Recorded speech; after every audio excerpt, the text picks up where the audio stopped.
Voici 3 choses à faire après avoir pris un stop loss en trading. La première chose, c'est d'attendre minimum 15 minutes avant de reprendre une position. Pourquoi? Parce que si tu rentres directement après le stop loss en position, ça sera sûrement une position prise sous les coups de l'émotion et ça va te mener droit à ta perte. Donc, il vaut mieux que tu coupes les graphiques, que tu te calmes, que tu te relaxes, va faire une petite marche, va voir quelque chose d'autre que des graphiques et ensuite, quand tu es neuf, quand tu es frais, tu reviens sur les graphiques et tu pourras reprendre position. La deuxième chose, c'est analyse ta position pour essayer de voir si le marché avait donné une indication juste avant, comme quoi il allait aller toucher ton stop loss ou si tu as mal placé ton stop loss tout simplement ou si tu n'aurais pas dû prendre cette position.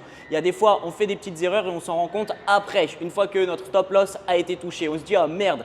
Tiens, si j'avais fait attention à ça, je ne serais pas rentré dans ce sens-là ou je ne serais peut-être même pas rentré tout court dans cette position et du coup, on aurait évité un stop loss. Donc, analyse ta position et puis il se peut aussi que le marché l'ait tout simplement invalidé. On ne peut pas avoir 100% de taux de réussite. On a des fois des positions qui sont des setups A+++, mais ils se font quand même SL parce qu'au final, le marché est plus fort que nous. La troisième chose, c'est ferme ta bouche et ne remets pas la faute du stop loss sur le marché ou sur autrui. Non, non, tu la prends et tu l'acceptes et tu gardes confiance en toi. Beaucoup de personnes perdent confiance en eux, en leur capacité de trader, mais aussi en leur stratégie après avoir touché un stop loss. Il faut savoir accepter ces stop loss parce qu'ils font totalement partie intégrante du trading et du processus.